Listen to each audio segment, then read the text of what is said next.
ಬೇಕು ಅಂದ್ರೆ 2 HP fit ಮಾಡ್ತೀನಿ, 3 HP ಬೇಕು ಅಂದ್ರೆ 3 HP ಫಿಟ್ ಮಾಡ್ತೀನಿ. ನಮಗೆ ಮೇನು ಮೇವಿಗಿಂತ ಹೆಚ್ಚಾಗಿ ನಮಗೆ ಅಡಿಕೆ ಪಟ್ಟೆ ಇರುತ್ತಲ್ಲ, ಆ ಅಡಿಕೆ ಪಟ್ಟೆ ಕಟ್ ಮಾಡಿ ಪುಡಿ ಮಾಡಿ ಹಾಕಬೇಕು ತಿಪ್ಪೆಗೆ, ವೇಸ್ಟೇಜ್ ಅಲ್ಲಿ. ನಾವು ಕಟ್ಟೆ ಮಿಷಿನ್ ಮಾಡ್ತಾ ಇದ್ದೀವಿ. ಅದರಲ್ಲಿರೋ ವೇಸ್ಟೇಜ್ ಎಲ್ಲ ಪುಡಿ ಮಾಡಿ ತಿಪ್ಪೆಗೆ ಹಾಕ್ಬೇಕು. ಪುಡಿ ಅಂದರೆ ಅದು ಪುಡಿ ಆಗೋದು ಪೀಸ್ ಆಗ್ತದೆ. ಮಾಮೂಲಿ ಇಷ್ಟು ಪೀಸ್ ಆಗುತ್ತೆ. ಇದನ್ನು ನೀವು ತಗೊಂಬಂದು ನೋಡಿದ್ರೆ ಗೊತ್ತಾಗೋದು.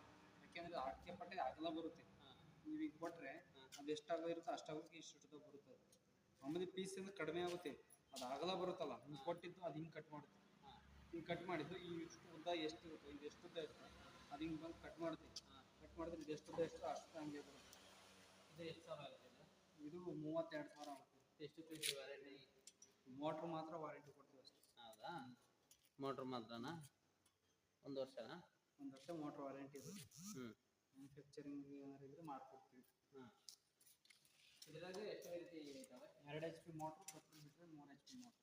ಇದರಲ್ಲಿ ಬಿಟ್ಟರೆ ಬೇರೆ ಮಿಷಿನ್ ಯಾವ್ದು? ನಿಮಗೆ ಅಡಿಕೆ ಪಟ್ಟಿಗೆ ಇದು ಒಂದೇ ಸೂಕ್ತ. ಯಾವುದು? ಹೌದಾ? ಇದನ್ನೇ ತಗೊಂಡು ಅಡಿಕೆ ಪಟ್ಟೆ ವೇಸ್ಟೇಜ್ ಎಲ್ಲ ಗೇಜ್ ಕಮ್ಮಿ ಅದವಲ್ಲ?